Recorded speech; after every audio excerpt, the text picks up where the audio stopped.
So, bumili ako ng breakfast and meron lang ako ipakita dito kasi one of this place that me and Gansta laging tinatambayan nung high school. So, pakita ko sa inyo. Dito kami, minsan inunlan kami ng isang beses and dito kami lahat. So, itong area na to, ayan, ito at saka yun. And hanggang ngayon may tao pa sa loob. So diyan kami tumatambay nung high school. Alam mo, ang dami naming tambayan dito eh. So ayan, parang pulis na atang nakatambay dito ay may motor sa loob. Ayan.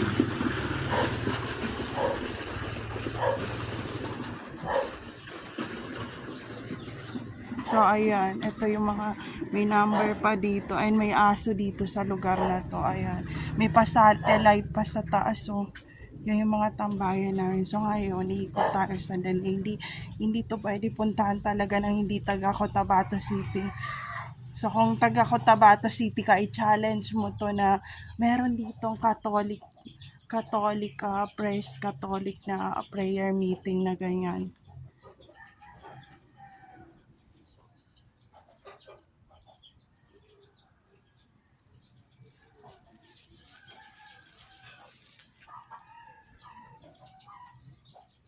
Ayan, may Catholic dito na parang prayer meeting na bahay.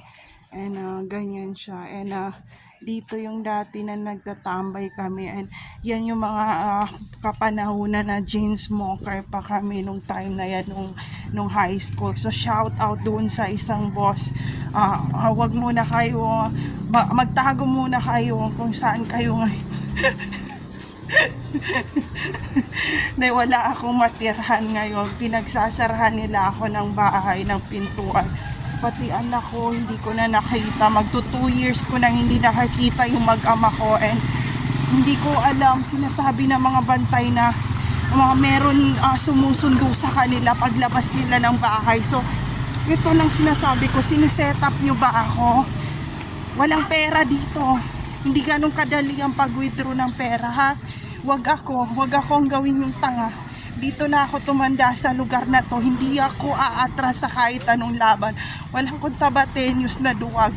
Wag mong sabihin na, banana, punyeta ha? Paano mo, nasabi nga, paano mo ako nasundan sa kondo? Traidor ka? Hindi na ako makatulog sa kondo. 24/7 mo akong piniprequency ng targeted individual na ginagangstalk mo ko. And hindi ako makahinga. Gusto mo ako positive ng COVID, hayop ka. So ayun, yan ang sinabi ni Gangsta na lumabas muna tayo sa abando kasi hindi ako makahinga. And parang gusto ko nang magpa-hospital. And nung time na yon, sabi ko hindi rin ako makahinga. Sabi nga umuwi muna sa ilog. Sabi ko wala nga akong bahay dyan sa ilog na yan. Sabi niya ang layo ng summer dito, walang flight papunta ng Manila nung time na yon. So hinabol kami bago mag-end ng school year.